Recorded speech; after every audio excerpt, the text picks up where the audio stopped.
Assalamualaikum warahmatullahi wabarakatuh.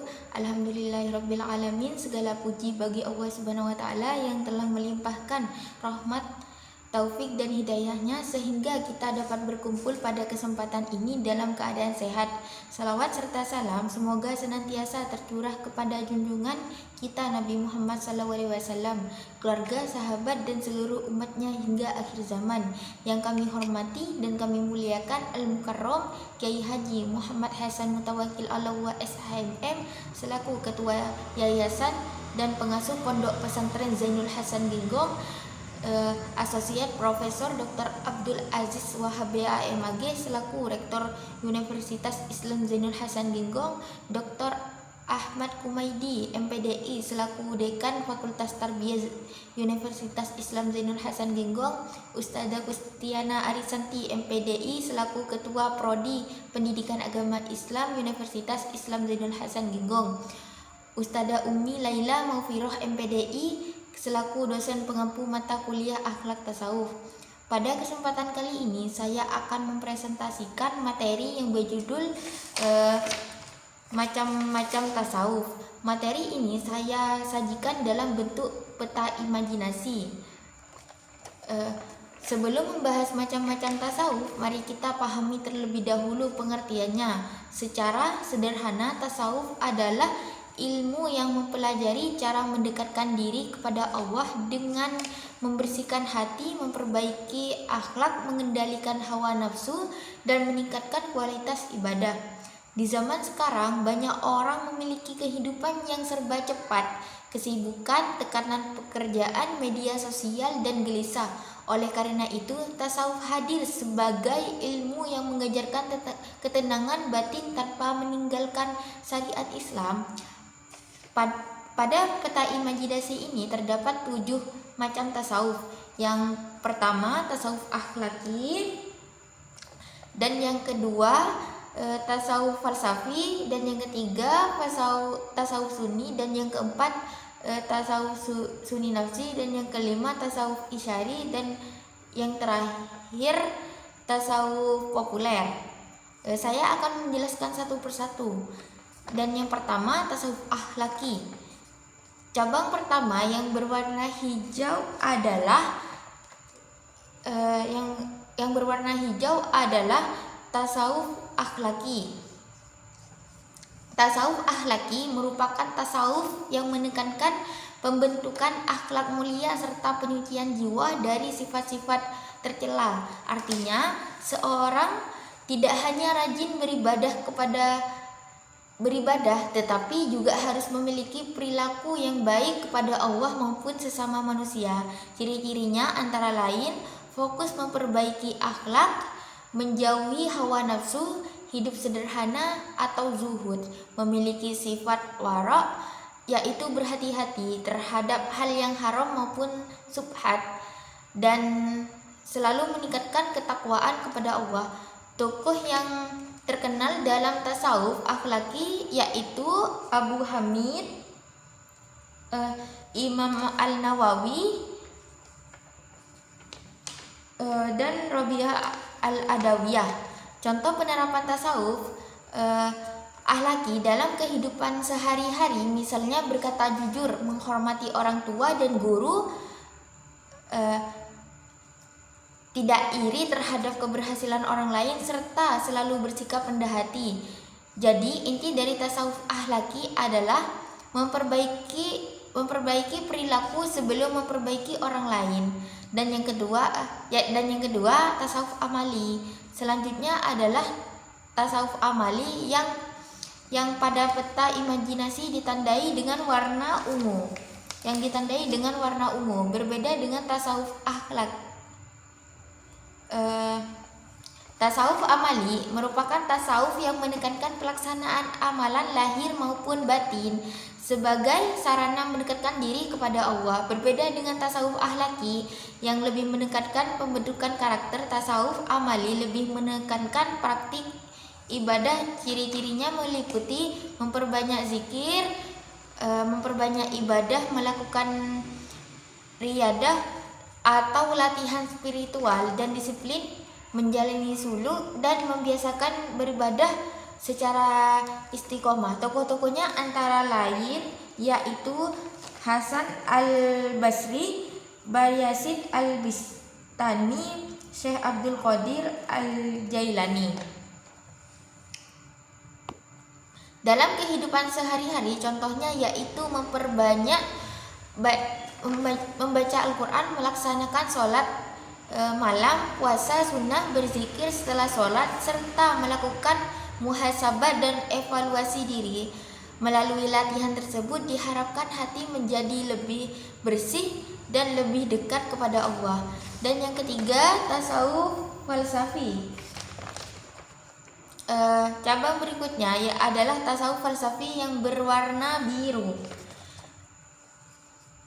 Tasawuf falsafi merupakan tasawuf yang dipengaruhi oleh filsafat. Para tokohnya berusaha memahami hakikat manusia, alam semesta, dan hubungan manusia dengan Allah melalui pendekatan akal sekaligus spiritual. Ciri-cirinya yaitu menggunakan pemikiran yang mendalam, membahas hakikat Tuhan dan alam, mengenal konsep wahdatul wujud, serta memiliki pembahasan yang bersifat metafis. Tokoh yang terkenal adalah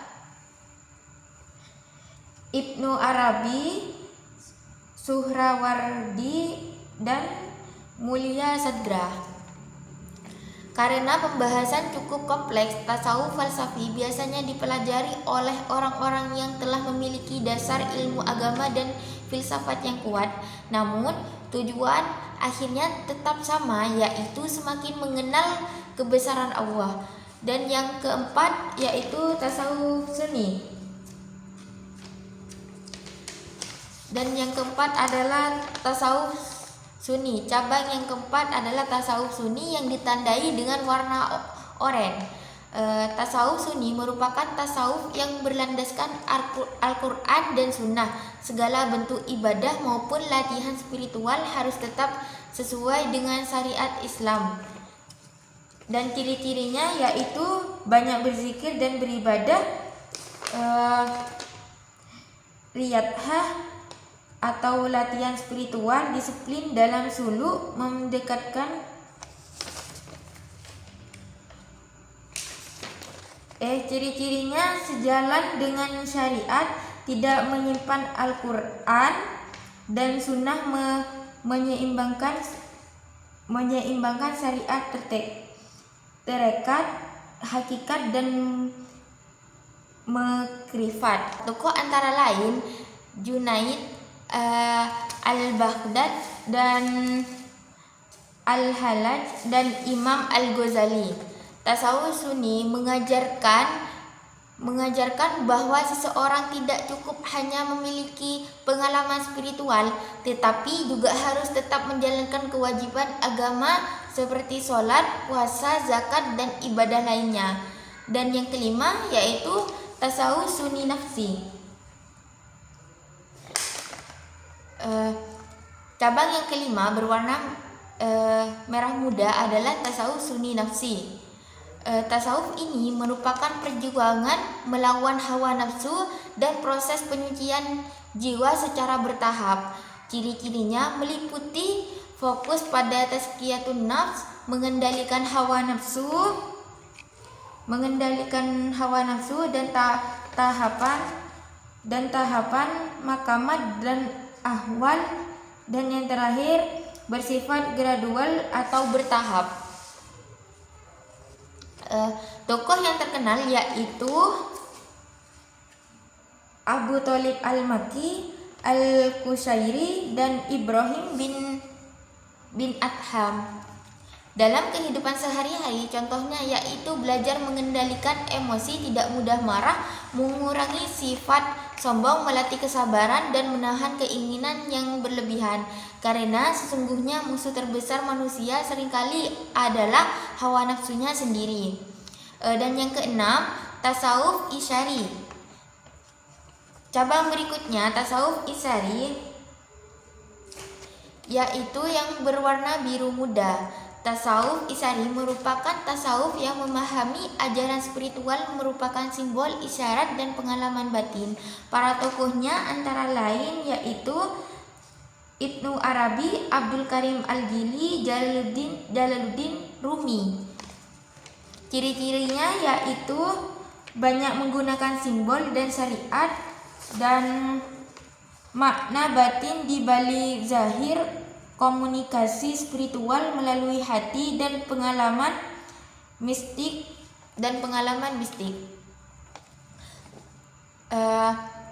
Walaupun menggunakan pendekatan simbolik, pemahaman tetap tidak boleh bertentangan dengan Al-Quran maupun Sunnah. Dan yang ketujuh, tasawuf populer. Cabang terakhir adalah tasawuf populer yang berwarna coklat. Tasawuf populer berkembang di tengah masyarakat dalam bentuk ajaran yang sederhana sehingga mudah dipahami. Tokohnya antara lain yaitu Wali Songo, Syekh lokal, misal Syekh Abdul Qadir Jailani di Nusantara.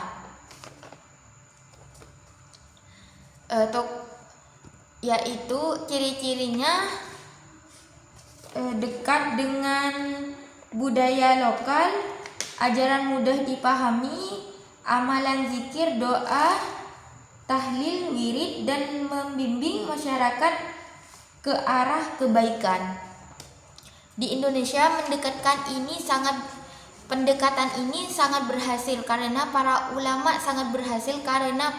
ulama menyampaikan ajaran Islam secara santun tanpa menghilangkan nilai-nilai budaya yang tidak bertentangan dengan syariat.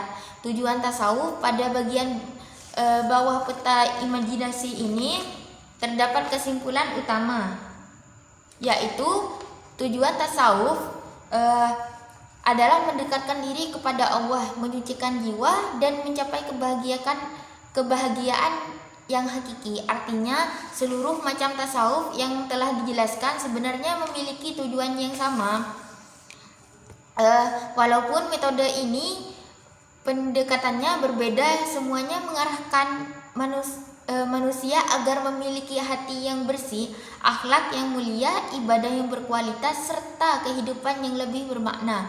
Dan kesimpulannya di sini dari pembahasan ini dapat disimpulkan bahwa tasawuf ini memiliki 7 macam. Tasawuf akhlaki berfokus pada pembentukan akhlak, dan tasawuf amali menekankan latihan ibadah, dan tasawuf falsafi menggunakan pendekatan filsafat, dan tasawuf sunni berpegang pada Al-Quran dan Sunnah. Tasawuf sufi nafsi berfokus pada pengendalian hawa nafsu, sedangkan tasawuf isari memahami makna spiritual melalui simbol dan pengalaman batin.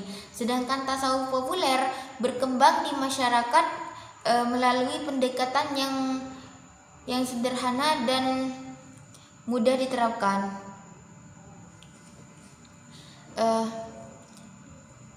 Demikian presentasi yang dapat saya sampaikan, kurang lebihnya mohon maaf. Wassalamualaikum warahmatullahi wabarakatuh.